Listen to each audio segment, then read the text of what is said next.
கிறிஸ்துவின் கிறிஸ்தவம், இது வாழ்வின் வழி. Christianity of Christ. This is the way of life.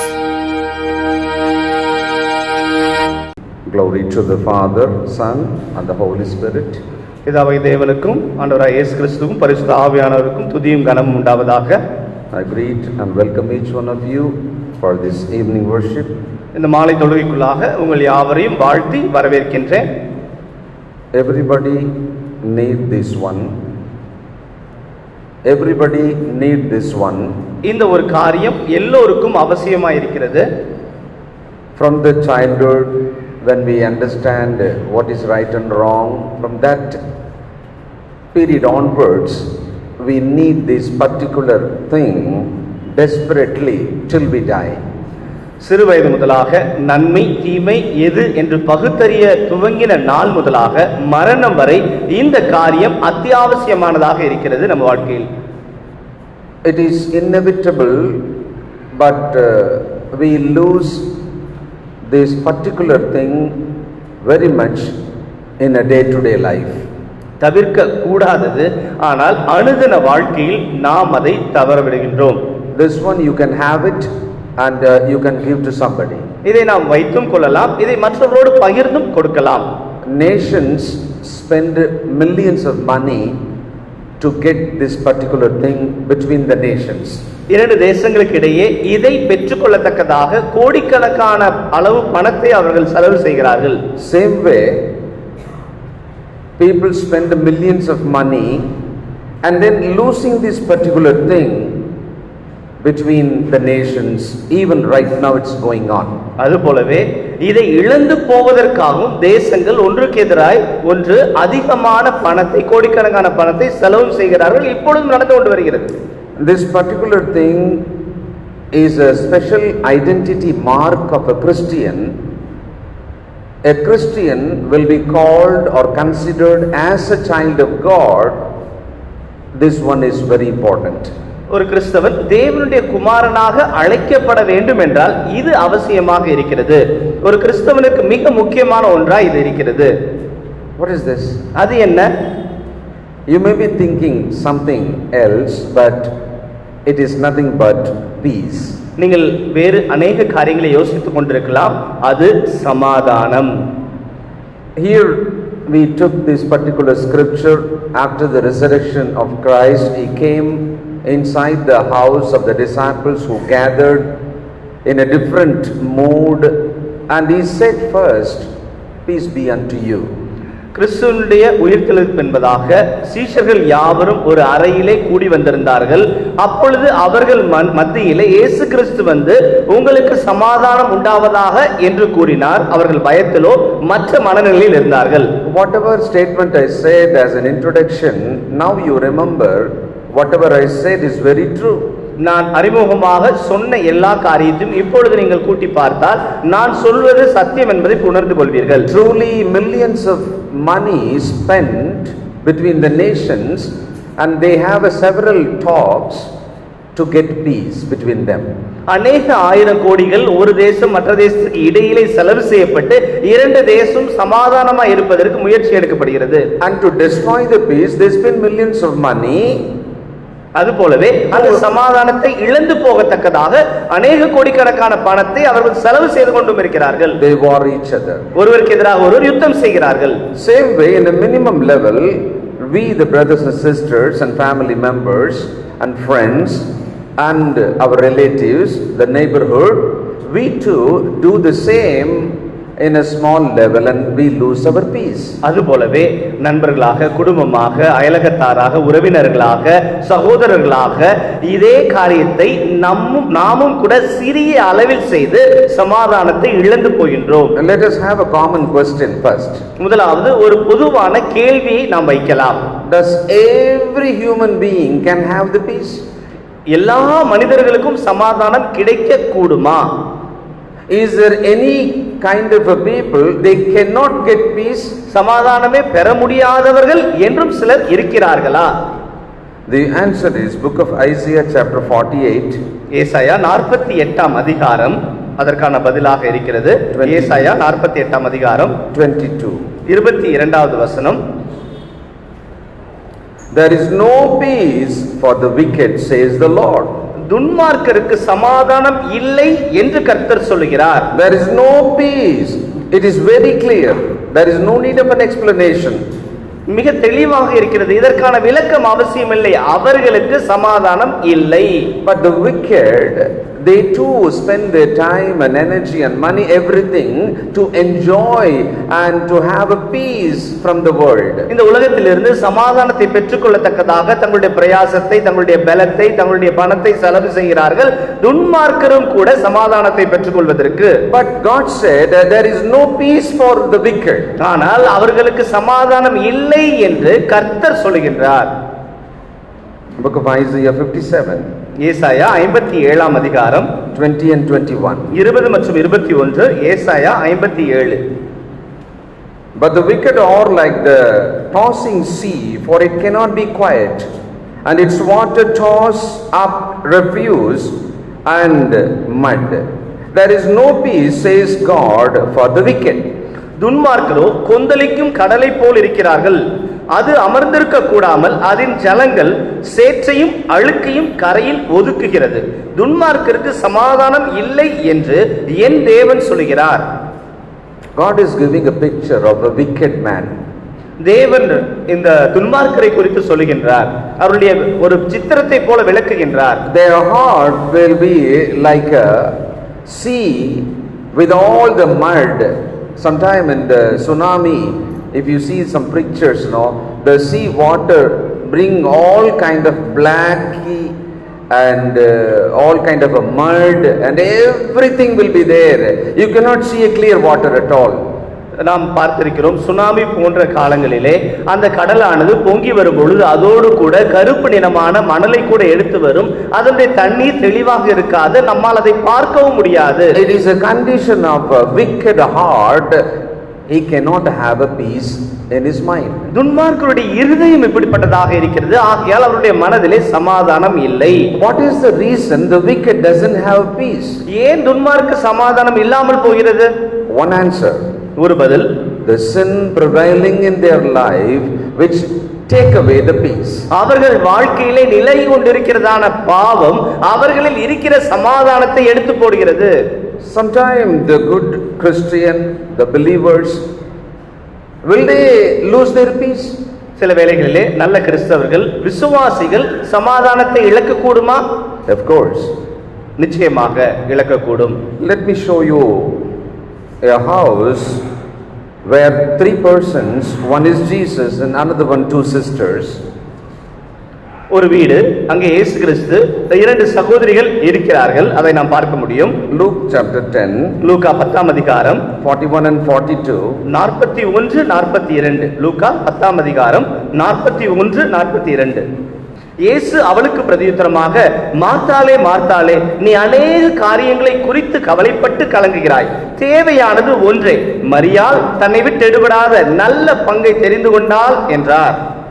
Jesus is inside the house. இயேசு கிறிஸ்து அந்த வீட்டில் இருக்கின்றார். You know, Jesus is a giver of peace. இயேசு கிறிஸ்து சமாதானத்தை கொடுக்கக்கூடியவர். Jesus is full of peace. சமாதானம் நிறைந்தவராக இயேசு கிறிஸ்து இருக்கின்றார். He is a prince of peace. அவர் சமாதான பிரபுவாக இருக்கின்றார். When Jesus is among the people, he radiant. He just give away his peace to every people around him. இயேசு கிறிஸ்து ஜனங்கள் மத்தியில் இருக்கும் பொழுது அவர் சமாதானத்தை பிரகாசிப்பித்து மற்றவர்களுக்கான சமாதானத்தை கொடுக்கக்கூடியவராக இருக்கின்றார். But here Jesus is in a small house. இப்பொழுது இயேசு கிறிஸ்து ஒரு சிறிய வீட்டுக்குள் இருக்கின்றார். Only two sisters are there. இரண்டு சகோதரிகள் மட்டுமே இருக்கின்றார்கள். And one is having a peace of mind and another one is having all kind of a problem and chaos and worries in her heart. ஒரு சகோதரி மிக சமாதானத்தோடு அமர்ந்திருக்கிறாள், மற்றவளோ அநேக காரியங்களை குறித்து கலங்கி தவித்துக் கொண்டிருக்கின்றார். So Jesus said, you are worried and bothered about many things. நீ அநேக காரியங்களை குறித்து கவலைப்பட்டு கொண்டிருக்கிறாய் என்று இயேசு சொல்லுகின்றார். What it means? அதனுடைய அர்த்தம் என்ன? She is not having peace in her heart. அவளுடைய இருதயத்திலே சமாதானம் இல்லை. But in the same house, and another sister, she is peaceful and sitting beside Jesus Christ under the foot, and she is listening what Jesus says. ஆனால் அதே வீட்டில் மற்றொரு சகோதரி கிறிஸ்துவினுடைய பாதத்தருகே அமர்ந்து கிறிஸ்து சொல்லிக் கொடுப்பதை உபதேசங்களை கேட்டு கவனித்துக் கொண்டிருக்கின்றார். Here the problem is the choice they have taken. இங்கே பிரச்சனை என்னவென்றால் அவர்களுடைய தேர்ந்தெடுப்பு. One wanted to take all the worries in the heart and like a water with the mud and all the rubbish things, like we have seen in Isaiah 57, the last two scriptures, like that kind of heart she had, Martha. ஏசாயா 57ஆம் அதிகாரம் 20-21 வசனத்தில் நாம் பார்த்தோம் அல்லவா, அதை போலவே மார்த்தாளுடைய மனது கலங்குகின்றது, மறிகின்றது, ஒரு தண்ணீர் மண்ணையும் அழுக்கையும் சேர்த்து வைத்திருப்பதை போல கலங்கி கொண்டிருக்கிறாள். Here it doesn't mention about sin but worries. இங்கே பாவத்தை குறித்து சொல்லவில்லை, ஆனால் கவலை அதை குறித்து சொல்கிறார். The sin resulted removing the peace, so also the worries resulted removing the peace. எப்படியாக பாவம் சமாதானத்தை எடுத்து போடுமோ அது போலவே நம்முடைய கவலைகளும் சமாதானத்தை எடுத்து போடும். So the failing priority makes losing peace. தவறானவைகளை நாம் முன்னுரிமை கொடுக்கும் பொழுது நாம் சமாதானத்தை இழந்து விடுகின்றோம். To listen to the Lord, to listen to the word of God, if you give yourself, your heart and time to that particular thing, you will have a peace in your mind. கர்த்தருக்கு செவி கொடுத்து அவருடைய வார்த்தைக்கு செவி கொடுக்கும் பொழுது நம்முடைய மனது சமாதானம் உள்ளதாக இருக்கும். But Martha, she took all the worries and burdens unnecessarily, and then she is just tossing like a ball in her hand, and she cannot have a peace. ஆனால் अनेक காரியங்களை குறித்து வீணாக கலங்கி தவித்துக் கொண்டு மாட்டாள் கையிலே ஒரு பந்துகளை சுழற்றி கொண்டிருப்பதை போல நிற்கின்றாள். Having these thoughts, let us go and see how Jesus has been prophesied from the Old Testament and how it is fulfilled in the New Testament. பழைய ஏற்பாட்டு முதலாகவே இயேசு கிறிஸ்துவை குறித்து சொல்லப்பட்ட தீர்க்க தரிசனங்கள் என்ன, அவைகள் புதிய ஏற்பாட்டில் எப்படி நிறைவேறியது என்பதை நாம் கவனிப்போம். நாம் இப்பொழுது படித்த எல்லாவற்றையும் மனதில் வைத்துக் கொள்வோம். Book of Isaiah, ஏசாயா chapter 9, 9ஆம் அதிகாரம் verse 6. 6ஆம் வசனம். ஏசாயா 9ஆம் அதிகாரம் 6ஆம் வசனம். For a child will be born to us, a son will be given to us, and the government will rest on his shoulders, and his name will be called Wonderful Counselor, Mighty God, Eternal Father, Prince of Peace. நமக்கு ஒரு பாலகன் பிறந்தார், நமக்கு ஒரு குமாரன் கொடுக்கப்பட்டார், கர்த்தத்துவம் அவர் தோளின் மேல் இருக்கும், அவர் நாமம் அதிசயமானவர், ஆலோசனை கர்த்தா, வல்லமையுள்ள தேவன், நித்திய பிதா, சமாதான பிரபு என்னப்படும்.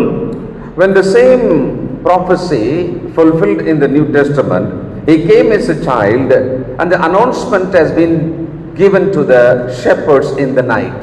இதே தீர்க்க தரிசனம் புதிய ஏற்பாட்டில் நிறைவேறியது. அப்பொழுது அங்கு இருந்த ஆட்டு மேய்ப்பர்களுக்கு இந்த காரியம் சொல்லப்பட்டது. Chapter 2, லூக்கா 2ஆம் அதிகாரம் 9வது வசனம். And an angel of the Lord suddenly stood before them, and the glory of the Lord shone around them, and they were terribly frightened. அவ்வேளையிலே கர்த்தருடைய தூதன் அவர்களிடத்தில் வந்து நின்றான், கர்த்தருடைய மகிமை அவர்களை சுற்றிலும் பிரகாசித்தது, அவர்கள் மிகவும் பயந்தார்கள். 10வது வசனம். And the angel said to them, do not be afraid, for behold, I bring you good news of great joy, which will be for all the people. தேவதூதன் அவர்களை நோக்கி, பயப்படாதீர்கள், இதோ எல்லா ஜனத்துக்கும் மிகுந்த சந்தோஷத்தை உண்டாக்கும் நற்செய்தியை உங்களுக்கு அறிவிக்கிறேன். 14வது வசனம். Glory to God in the highest, and on earth peace among men, with whom he is pleased. உன்னதத்தில் இருக்கிற தேவனுக்கு மகிமையும் பூமியிலே சமாதானமும் மனுஷர் மேல் பிரியமும் உண்டாவதாக என்று சொல்லி தேவனை துதித்தார்கள். The entry of Jesus Christ brought peace to the earth, the total earth. இயேசு கிறிஸ்துவினுடைய நுழைவே இந்த பூமி முழுவதற்கும் சமாதானத்தை கொண்டு வந்து சேர்த்தது. He came as a prince of peace. அவர் சமாதான பிரபுவாக வந்தார். Let us have this thought and truth for a few minutes in our heart. நம்முடைய மனதிலே இந்த சத்தியத்தை குறித்து கொஞ்ச நேரம் யோசிப்போம், தியானிப்போம், நம்முடைய மனதில் வைத்துக் கொள்வோம். Don't go anywhere. வேற எங்கும் செல்ல வேண்டாம். Don't waver your mind. உங்களுடைய மனதை வெவ்வேறு இடத்திலே அலைய விட வேண்டாம். Just think about Jesus Christ. கிறிஸ்துவை குறித்து மட்டும் யோசித்து பாருங்கள். He came as a Prince of Peace. சமாதான பிரபுவாக அவர் வந்தார். And it is promised that peace to all the earth and all the human beings. பூமி முழுவதும் சமாதானம், மனிதர்கள் யாவருக்கும் சமாதானம் என்ற செய்தியை கொண்டு வந்தார். Even a wicked, when he repent and come to Jesus Christ, he can avail the peace. துன்மார்க்கர் கூட இயேசு கிறிஸ்துவினிடத்தில் வரும் பொழுது அவர்களுக்கான சமாதானத்தை கொடுத்தார் அவர். So Jesus Christ has been pronounced and announced as the Prince of Peace. இயேசு கிறிஸ்துவை சமாதான பிரபு என்று அறிவித்தார்கள். And when Jesus came and he was ministering and he told a very particular promise to the disciples. இயேசு கிறிஸ்து தன்னுடைய சீஷர்களுக்கு अनेक வாக்குத்தத்தங்களை உயிரோடு இருக்கையிலே சொன்னார். பூமியிலே and particularly on peace. Particularly on peace. Peace சமாதானத்தை குறித்து अनेक காரியங்களை தன்னுடைய சீஷர்களுக்கு சொன்னார். The book of John, யோவான் 14 அதிகாரம் 27 வசனம். Peace I leave with you, my peace I give to you, not as the world gives do I give to you. Do not let your heart be troubled, nor let it be fearful. சமாதானத்தை உங்களுக்கு வைத்து போகிறேன், என்னுடைய சமாதானத்தையே உங்களுக்கு கொடுக்கிறேன். உலகம் கொடுக்கிற பிரகாரம் நான் உங்களுக்கு கொடுக்கிறதில்லை.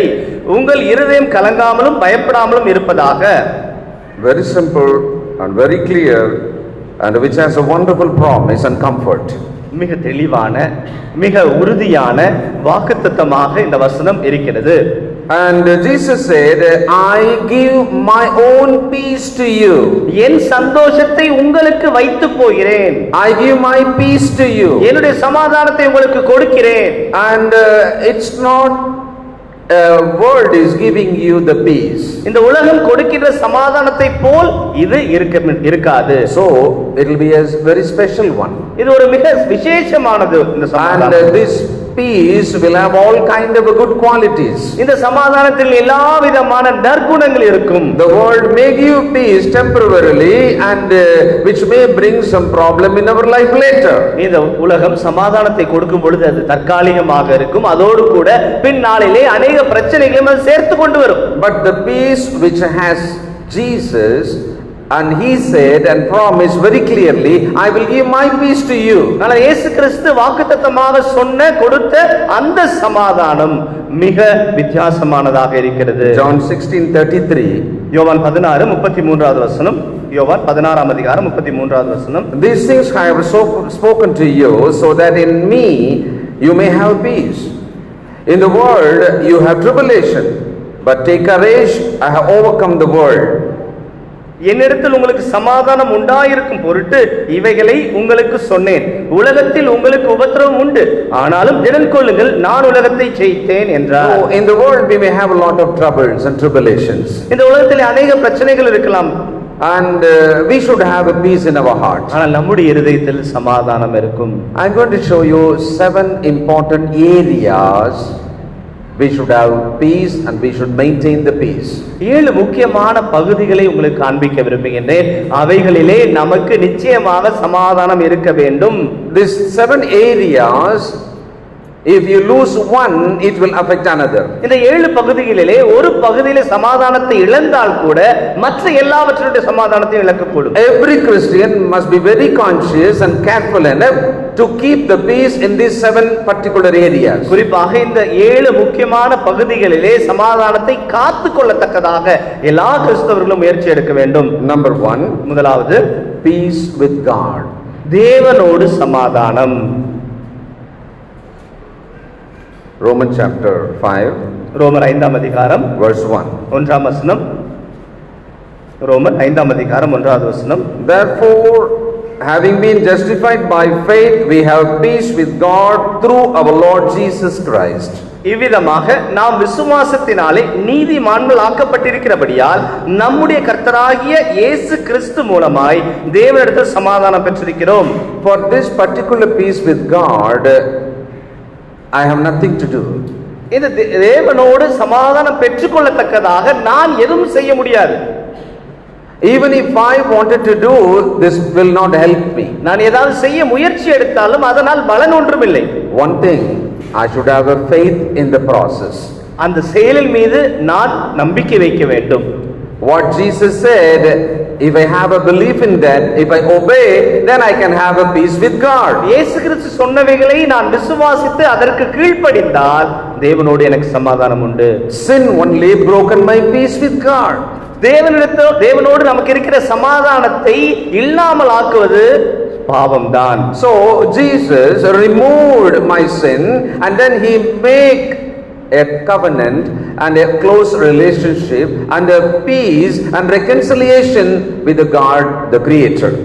என்னில் இருக்கிற பாவங்களை இயேசு கிறிஸ்து நீக்கி போட்டுவிட்டு தேவனோடு ஒரு விசேஷ உடன்படிக்கையை உண்டாக்கினார். தேவனோடு என்னை ஒப்புரவாக்கினார். தேவனோடு என்னை ஐக்கியமாக்கினார்.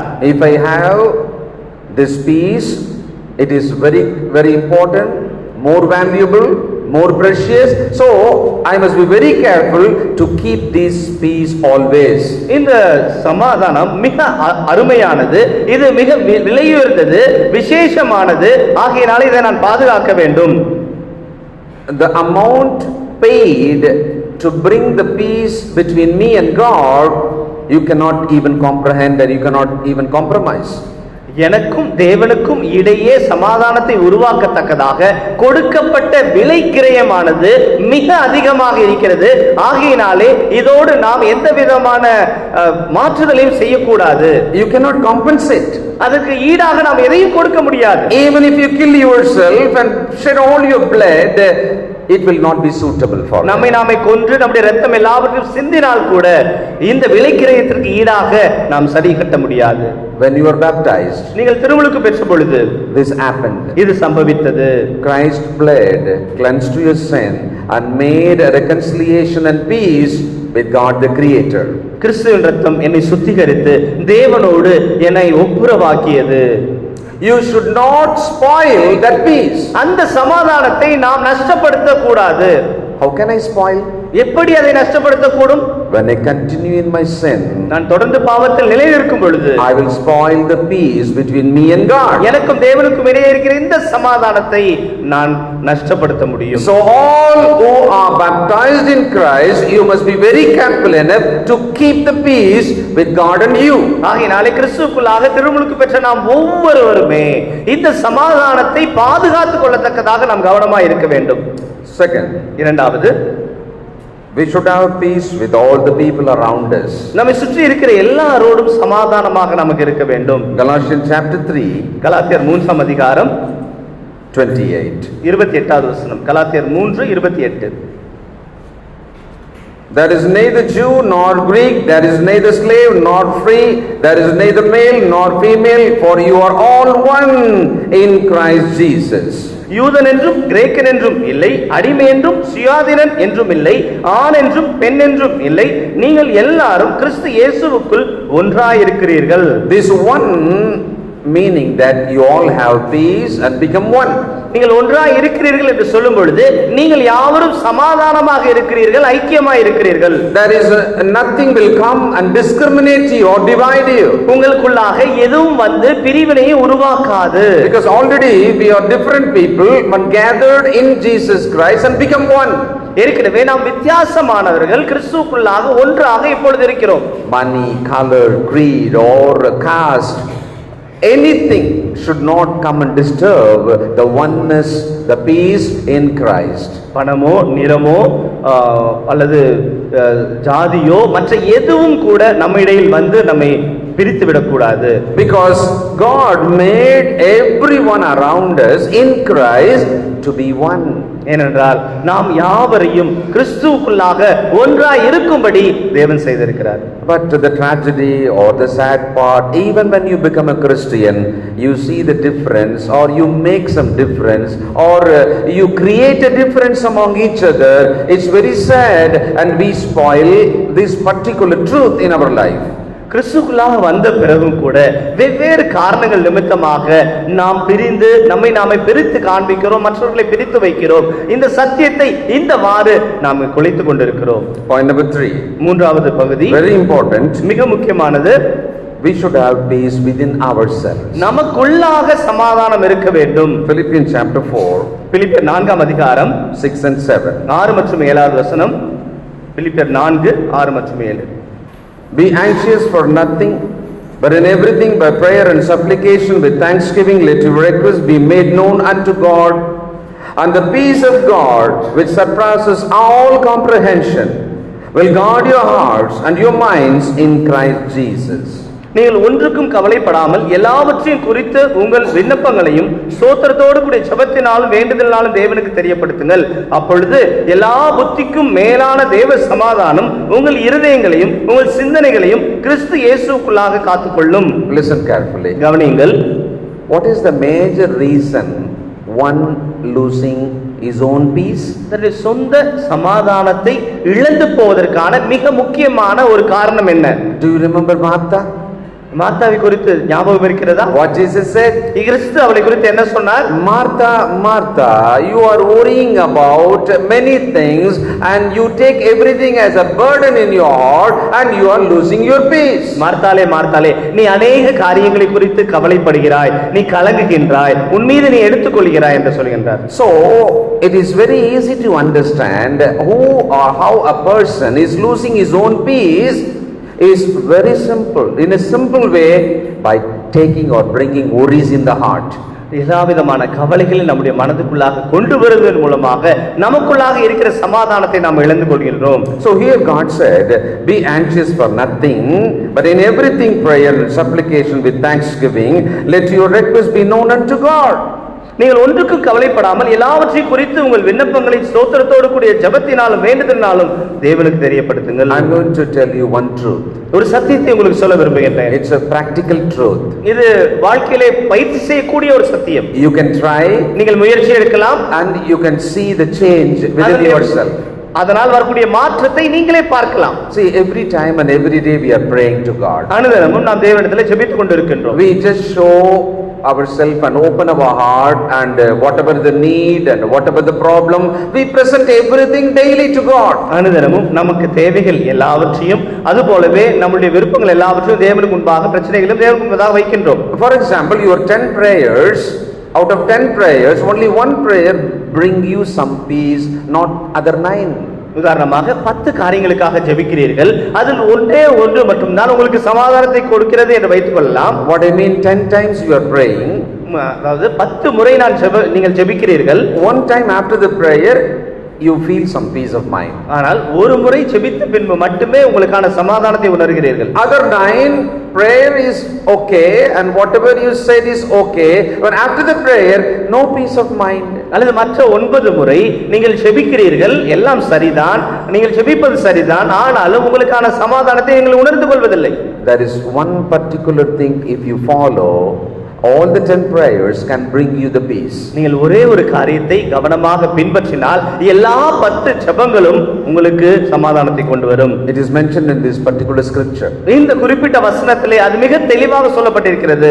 Begin your prayer with thanksgiving.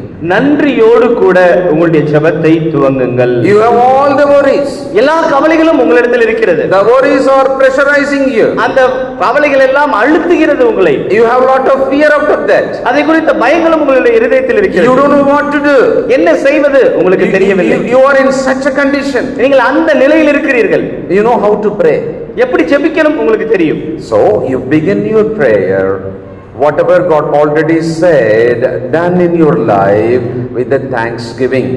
தேவன் உங்கள் வாழ்க்கையில் செய்த காரியங்களை நினைத்து பார்த்து, தேவன் உங்களிடத்தில் சொன்ன காரியங்களை நினைத்து பார்த்து அதை நன்றியோடு கூட சொல்லி ஆரம்பியுங்கள். Because it is the method set by God. தேவன் நமக்கு காண்பித்த சொன்ன முறை இதுதான். He said very clearly in the scripture. இந்த வசனத்தில் மிக தெளிவாக சொல்லுகின்றார். With the thanksgiving, just make known unto God all your supplication and request.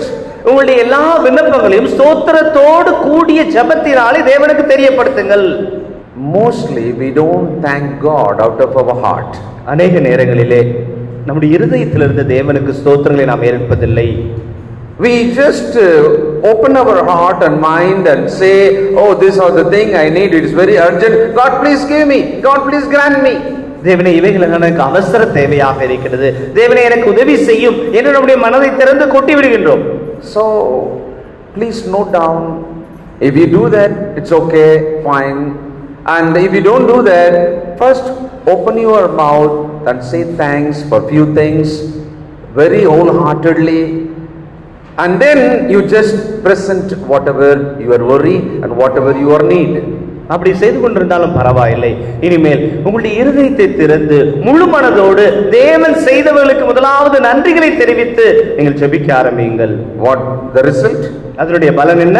And the peace of God which surpasses all understanding will guard your heart and your mind in Christ Jesus. அப்பொழுது எல்லா புத்திக்கும் மேலான தேவ சமாதானம் உங்கள் இருதயங்களையும் உங்கள் சிந்தனைகளையும் கிறிஸ்து இயேசுக்குள்ளாக காத்துக்கொள்ளும். I should have peace of mind. எனக்கு சமாதானம் உள்ள மனது அவசியம். My heart should have all time peace. என்னுடைய இருதயம் எப்பொழுதும் சமாதானமாய் இருக்க வேண்டும். The peace which is in Christ I have to experience every time. கிறிஸ்துவுக்குள்ளான அந்த சமாதானத்தை எப்பொழுதும் நான் அனுபவிக்க வேண்டும். Is it possible? இது சாத்தியமா?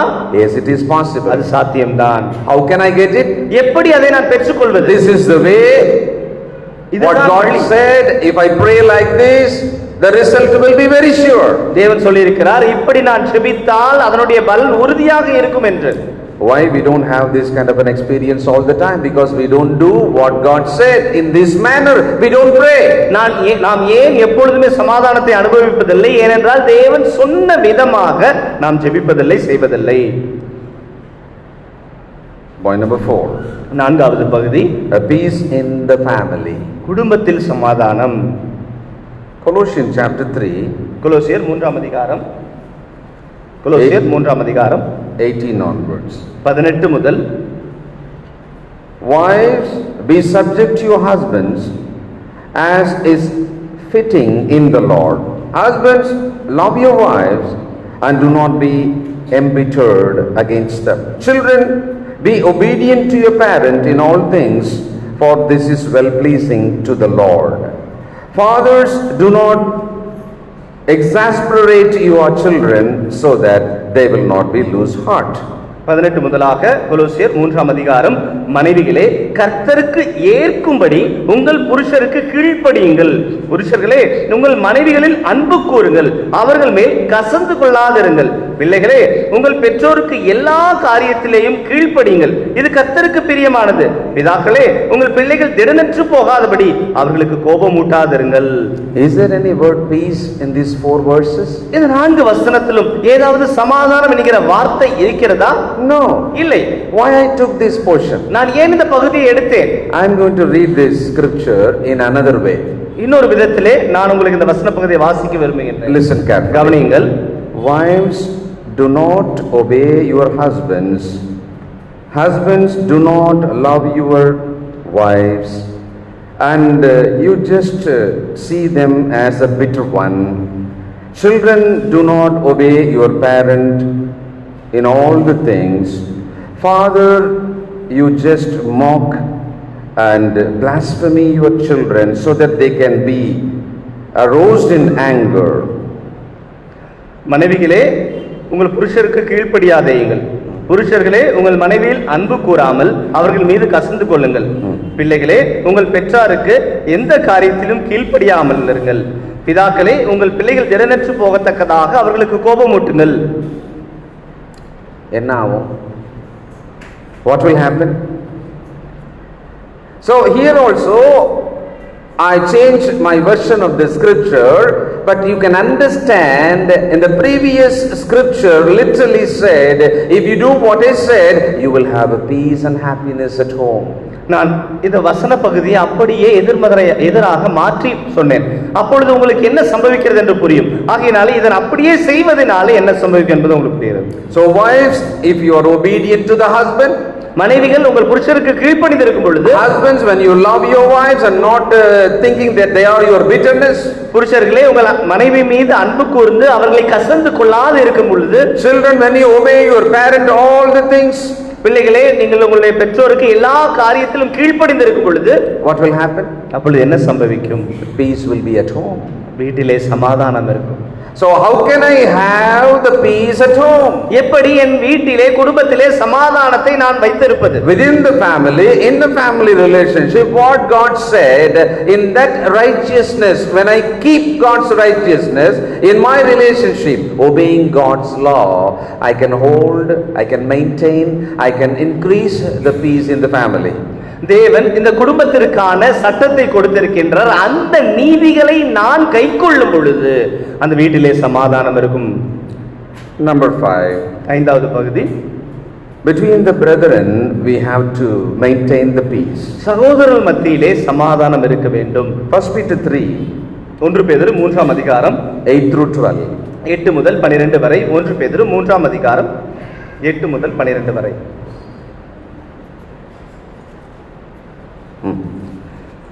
மேலும் நீங்கள் எல்லாரும் ஒருமனப்பட்டவர்களும் இரக்கமுள்ளவர்களும் சகோதர சிநேகம் உள்ளவர்களும் மன உருக்கமுள்ளவர்களும் இணக்கமுள்ளவர்களுமாய் இருந்து தீமைக்கு தீமையும் உதாசீனத்துக்கு உதாசீனத்தையும் சரிக்கட்டாமல் அதற்கு பதிலாக நீங்கள் ஆசீர்வாதத்தை சுதந்திரித்துக் கொள்ளும்படி அழைக்கப்பட்டவர்கள் என்று அறிந்து ஆசீர்வதியுங்கள். ஜீவனை விரும்பி நல்ல நாட்களை காண வேண்டும் என்று இருக்கிறவன் பொல்லாப்புக்கு தன் நாவையும் கபடத்துக்கு தன் உதடுகளையும் விலக்கி காத்து பொல்லாப்பை விட்டு நீங்கி நன்மை செய்து சமாதானத்தை தேடி அதை பின்தொடர கடவன். கர்த்தருடைய கண்கள் நீதிமான்கள் மேல் நோக்கமாயிருக்கிறது, அவருடைய செவிகள் அவர்கள் வேண்டுதலுக்கு கவனமாயிருக்கிறது. தீமை செய்கிறவர்களுக்கோ கர்த்தருடைய முகம் விரோதமாயிருக்கிறது. Among the brethren, if you keep these kind of basic things in your mind and having a very good relationship, then you can enjoy peace. சகோதரர்கள் மத்தியிலே இந்த அடிப்படை காரியங்களை உங்கள் மனதில் வைத்துக் கொண்டு ஐக்கியமாக இருக்கும் பொழுது நாம் சமாதானத்தை பாதுகாத்துக் கொள்ளலாம். One has to think and pursue peace. ஒருவர் சமாதானத்தை தேடி அதை தொடர வேண்டும். One has to think, I must make peace, I must share peace, that's all. நான் சமாதானம் உருவாக்க வேண்டும், நாம் சமாதானத்தை உண்டாக்க வேண்டும் என்பதை உணர்ந்து செயல்பட வேண்டும். So if you pursue or if you just share all the time thinking that I must be the peacemaker, then you will have a peace between the brethren. நான் எப்பொழுதுமே சமாதானத்தை உருவாக்க கூடியவனாக இருக்க வேண்டும் என்கிற சிந்தையோடு நாம் முயற்சி எடுக்கும் பொழுது If you listen carefully that the particular portion read before, there is a particular organ you need to keep careful. இங்கே நாம் இப்பொழுது வாசித்த பகுதியை நீங்கள் கவனிக்கும் பொழுது அதில் ஒரு அங்கத்தை குறித்து கவனமாக நாம் பாதுகாக்க வேண்டும் என்று சொல்கின்றது. What's that? அது என்ன?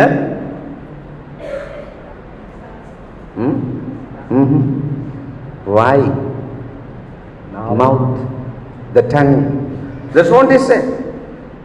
நாவை குறித்து நாம் கவனமாக இருக்க வேண்டும். Because we speak one another. ஏனென்றால் நாம் ஒருவரோடு பேசிக் கொள்ளக்கூடியவர்கள். We share many things. அநேக காரியங்களை பகிர்ந்து கொள்கின்றோம். We speak about many things. அநேக காரியங்களை குறித்தும் பேசுகின்றோம். We speak about others. மற்றவர்களை குறித்து பேசுகின்றோம். When you speak, the speech, the word plays a major role to keep peace or to divide into pieces. நீங்கள் பேசும் பொழுது உங்களுடைய வார்த்தை சமாதானத்தை உருவாக்க கூடும், அல்லவென்றால் ஒரு சமாதானத்தை சுக்குநூறாக உடைக்க கூடும். What is an issue you are sharing to your brother? Will it bring peace or an enmity between others? நீங்கள் பேசுகின்ற ஒரு காரியம் சகோதரர்கள் மத்தியிலே சமாதானத்தை உருவாக்குமா அல்லது பிரச்சனையை உருவாக்குமா என்று யோசிக்க வேண்டும். Many times we don't think and realize. அநேக நேரத்தில் நாம் அப்படி யோசிப்பதும் செயல்படுவதும் கிடையாது. We wanted to please men, so we don't think that to keep a peace between the relationship. நாம் மனிதர்களை பிரியப்படுத்த விரும்புகின்றோம், அந்த உறவை மேம்படுத்த விரும்புவதில்லை. It's a major problem among the brethren. சகோதரர்கள் மத்தியில் இருக்கிற மிகப்பெரிய பிரச்சனையாக இது இருக்கிறது. If I am a friend with somebody, I want to please him. நான் ஒருவரோடு ஐக்கியமாக இருக்க வேண்டும் என்றால் அவரை நான் பிரியப்படுத்த வேண்டும். If I am a friend with another sister and sister, then you wanted to please another sister. ஒரு சகோதரி மற்ற சகோதரியோடு ஒரு ஐக்கியமாக இருக்க வேண்டும் என்றால் ஒருவர் மற்றவரை பிரியப்படுத்த வேண்டும். Hereafter be careful about your mouth. இப்பொழுது இனிமேல் உங்களுடைய நாவை குறித்து எச்சரிக்கையாயிருங்கள். What you speak, நீங்க என்ன பேசுகிறீர்கள், what you share information, எந்த செய்தியை நீங்கள் பகிர்ந்து கொள்கிறீர்கள், which must bring peace. அவைகள் எல்லாம் சமாதானத்தை கொண்டு வரக்கூடியவைகளாக மட்டுமே இருக்க வேண்டும். If not, இல்லாவிட்டால் You are not a peacemaker. நீங்கள் சமாதானத்தை உருவாக்கியவராக நீங்கள் இல்லை. You are not interested in God's peace. தேவனுடைய சமாதானத்தின் மீது விருப்பமுள்ளவராக நீங்கள் இல்லை. You become so selfish and you wanted to please man, not God. நீங்கள் சுயநலவாதிகளாக மாறி உங்களை பிரியப்படுத்த விரும்புகிறீர்கள், தேவனை பிரியப்படுத்த விரும்பவில்லை. And point number 6. ஆறாவது பகுதி, as a church we have to hold the peace. ஒரு சபையாக நாம் சமாதானத்தை உறுதியாக பற்றிக்கொள்ள வேண்டும். And the church means which has to have a perfume or a good aroma of peace between each other. ஒரு சபையாக இருக்கும் பொழுது ஒரு சுகந்த வாசனையை, சமாதானத்தின் சுகந்த வாசனையை பரம்பச் செய்ய வேண்டும். 1 Corinthians 14 1 கொரிந்தியர் 14ஆம் அதிகாரம் 33 33வது வசனம். 1 கொரிந்தியர் 13ஆம் அதிகாரம் 33வது வசனம். 14:33 மன்னிக்கவும், 14ஆம் அதிகாரம் 33வது வசனம். For God is not a God of confusion, but of peace, as in all churches of the saints. தேவன் கலகத்திற்கு தேவனாய் இராமல் சமாதானத்திற்கு தேவனாய் இருக்கிறார். பரிசுத்தவான்களுடைய சபைகள் எல்லாவற்றிலேயும் அப்படியே இருக்கிறது. Here is a very good and a very important statement given by the Holy Spirit. இங்கே பரிசுத்த ஆவியானவர் மிக முக்கியமான ஒரு வாக்கியத்தை சொல்லி இருக்கின்றார். It should be among all the churches and saints. சபைகள் எல்லாவற்றிலும் பரிசுத்தவான்கள் மத்தியிலே அப்படியே இருக்கிறது. God is not an author of confusion. தேவன் சமாதானத்தை குலைக்கக்கூடியவர் அல்ல. He is a God of peace. அவர் சமாதானத்தின் தேவனாய் இருக்கின்றார். If my Father is a God of peace, the children, the church, we should also share peace with one another. என்னுடைய பிதா சமாதானக்காரராக இருக்கும் பொழுது பிள்ளைகளாகிய சபையார் நாம் யாவரும் சமாதானத்தை உருவாக்கக்கூடியவர்களாக இருக்க வேண்டும். Number 7. ஏழாவது பகுதி, very tough one. மிக கடினமான ஒன்று.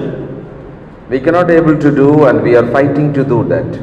நாம் இதை செய்ய முயற்சி எடுத்துக் கொண்டிருக்கின்றோம், இதற்காக நாம் போராடி கொண்டிருக்கின்றோம். Many times we fail. அநேக முறை இதில் தோற்றும் போகின்றோம். And most of the time we say no, it's not possible. இது சாத்தியமல்ல, என்னால் முடியாது என்று கூட நாம் சொல்லி தவிர்த்து விடுவதுண்டு. Between your enemies. எதிரிகளுக்கு லோடு சமாதானம். Matthew 5 மத்தேயு 5ஆம் அதிகாரம் 44 வசனம். But I say to you, love your enemies and pray for those who persecute you. நான் உங்களுக்கு சொல்லுகிறேன், உங்கள் சத்துருக்களை சிநேகியுங்கள், உங்களை சபிக்கிறவர்களை ஆசீர்வதியுங்கள். Luke 23:34 லூக்கா 23ஆம் அதிகாரம் 34வது வசனம். லூக்கா 23:34. But Jesus was saying, Father, forgive them, for they do not know what they are doing. And they cast lots and dividing up his garments among themselves. அப்பொழுது இயேசு, பிதாவே இவர்களுக்கு மன்னியும், தாங்கள் செய்கிறது இன்னதென்று அறியாதிருக்கிறார்களே என்றார். அவருடைய வஸ்திரங்களை அவர்கள் பங்கிட்டு சீட்டு போட்டார்கள். 2 scriptures. 2 வசன பகுதி. One says, love your enemies. எதிரிகளை சிநேகியுங்கள் என்று சொல்கின்ற வாக்கியம். And pray for them. அவர்களுக்காக ஜெபியுங்கள். And second one, இரண்டாவது, a wonderful example of Christ who is just forgiving his enemies even at the last minute from the cross. மற்றொரு கிறிஸ்துவினுடைய அருமையான ஒரு உதாரணம், சிலுவையின் கடைசி நிமிடங்களில் இருந்து கொண்டு தன்னுடைய எதிரிகளை மன்னிக்கத்தக்கதாக ஜெபிப்பது. Is it possible to forgive our enemies? நம்முடைய எதிரிகளை மன்னிப்பது சாத்தியமா?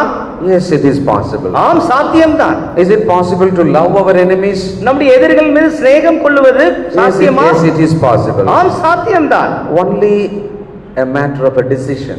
அது நம்முடைய தீர்மானத்தின் அளவிலேயே இருக்கிறது. You have to decide. நாம் தீர்மானம் எடுக்க வேண்டும். It's my choice. அது என்னுடைய தேர்வு. When I see the Lord, my God and the Father, and how He forgiven me and love me and continuously taking care of me, when I understand, then it's so easy to forgive my enemies. என் தேவனாகிய பரமபிதா என் மீது அன்பு கூர்ந்து என்னை மன்னித்து என்னை ஏற்றுக்கொண்டு தொடர்ந்து என்னை மன்னித்து என்னை பராமரிப்பதை நாம் உணர்ந்து கொண்டால் மற்றவர்களை நாம் மன்னிக்க முடியும். It is a matured level of a Christian. இது கிறிஸ்தவ வாழ்க்கையின் ஒரு முதிர்ந்த நிலையை காண்பிக்கிறது. That's why I am showing this in the last point. அது நிமித்தமாக தான் இதை கடைசியாக நான் உங்களுக்கு காண்பிக்கின்றேன். Everyone must attain this level. ஒவ்வொருவரும் இந்த நிலைக்கு சென்று சேரத்தக்கதான முயற்சியை எடுத்துக்கொண்டே இருக்க வேண்டும். People are just thinking that I am their enemy. ஜனங்கள் நான் தான் அவருடைய எதிரி என நினைக்கிறார்கள். And I think that they are my enemy. நான் நினைக்கிறேன் அவர்கள் தான் என்னுடைய எதிரிகள் என்று. But what God said, ஆனால் தேவன் என்ன சொல்கிறார்? even though they are enemies, they do evil against you, you must love them. அவர்கள் உங்களுக்கு எதிரிகளாகவே இருக்கட்டும், உங்களுக்கு எதிராக தீமை செய்யட்டும், நீங்களோ அவர்கள் மீது அன்பு கூறுங்கள் என்று தேவன் சொல்கின்றார். Please forgive them. அவர்களை மன்னியும் தேவனே. When you forgive them, then only God will forgive you. நீங்கள் மன்னித்தால் தான் தேவன் உங்களை மன்னிப்பார். I will show you the last scripture. கடைசி வசன பகுதியை உங்களுக்கு காண்பிக்க விரும்புகின்றேன். Because I said a Christian identity mark is in this particular scripture. ஒரு கிறிஸ்தவனுடைய அடையாளமாக இந்த வசன பகுதி இருக்கிறது. Matthew chapter 5. மத்தேயு 5ஆம் அதிகாரம் 9. 9வது வசனம். Blessed are the peacemakers, or they shall be called sons of God. சமாதானம் பண்ணுகிறவர்கள் பாக்கியவான்கள், அவர்கள் தேவனுடைய புத்திரர் எண்ணப்படுவார்கள். In this particular scripture, not only the son, also the daughters. இங்கே புத்திரர்கள் மட்டுமல்ல புத்திரிகளும் சேர்த்துதான். So blessed are the peacemaker. சமாதானம் பண்ணுகிறவர்கள் பாக்கியவான்கள். Do you want to be the peacemaker? நீங்கள் சமாதானம் பண்ணுகிறவர்களாக இருக்க விரும்புகிறீர்களா? It is easy to get away from the people and we are thinking that I will not have problem anymore. ஜனங்களை விட்டு விலகி செல்வது மிக எளிது. அப்படி செல்லும் பொழுது எனக்கு எந்த பிரச்சனையும் வராது என்று கூட நாம் நினைத்துக் கொள்ளலாம். Listen, which is very important. மிக முக்கியமான, தயவு செய்து கவனித்து கேளுங்கள். If I am not able to go along with you, it's easy for me to go away from you. உங்களோடு ஐக்கியமாக என்னால் செல்ல முடியாவிட்டால் உங்களிலிருந்து விலகி நிற்பது எனக்கு மிக எளிது. Nowadays in the families we split each other and we go very far away from our own brothers and sisters inside the family. குடும்பத்தில் சகோதர சகோதரிகளாக கூட நாம் ஒருவரோடு ஐக்கியம் கொள்ளாமல் ஒருவரை விட்டு ஒருவர் பிரிந்து விலகி நிற்கின்றோம். Even in the family, குடும்பத்தின் மத்தியில் இப்படி நடக்கிறது. brother and sister, சகோதரர்கள் சகோதரிகள், you are very far. நீங்கள் தூரமாக இருக்கிறீர்கள். If someone dies, what will happen? If someone die, what will happen? ஒருவேளை ஒருவர் மரித்து போனால் அதற்கு பின்பதாக at the time you will come and shake their body, அந்த சமயத்தில் வந்து அவருடைய சரீரத்தை உலுக்குவீர்கள். and you will kiss the sister or a brother. அப்பொழுது இறந்து போனவருடைய சரீரத்தை முத்தம் செய்வீர்கள். What kind of a love it is? அது எந்த விதமான அன்பு? Mostly the Christians do this way. அநேக நேரத்தில் கிறிஸ்தவர்கள் இப்படித்தான் செய்கிறார்கள். If you are not a peacemaker, நீங்கள் சமாதானம் பண்ணுகிறவர்களாக இல்லாவிட்டால், peacemaker means even to the enemies. சமாதானம் பண்ணுகிறவர்கள் என்றால் எதிரிகளோடு கூட சமாதானம் உருவாக்க வேண்டும். And not only with the good to the good. If I am good and you are good, okay, we will have peace. நான் நல்லவனா இருக்கிறேன், நீங்கள் நல்லவராக இருக்கும் பொழுது நாம் சமாதானமா இருப்போம். அது எளிது. You are sharing something good to me, I am sharing good to you, then we are very good friends. நீங்க எனக்கு நன்மை செய்கிறீர்கள், நான் உங்களுக்கு நன்மை செய்கிறேன், நாம் நல்ல நண்பர்கள். You are doing evil to me. நீங்கள் எனக்கு தீமை செய்யும் பொழுது What God said? தேவன் என்ன சொன்னார்? I must love him. நான் அவர்களை நேசிக்க வேண்டும். Then only God will call me, he is my son and you are my daughter. அப்பொழுதுதான் தேவன் நம்மை பார்த்து என் மகனே என் மகளே என்று அழைப்பார். So nowadays it is easy for you to go away from others if you are not able to come along with you, and if they are not sharing you good things, if they disturb you, then you just separate yourself.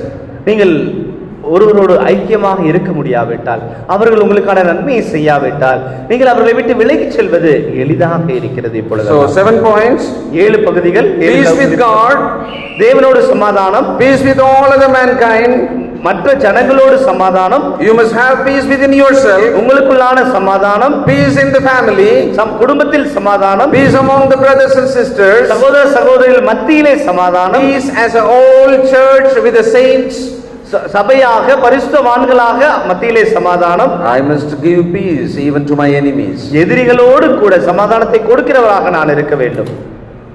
God bless you. தேவன் உங்களை ஆசீர்வதிப்பாராக.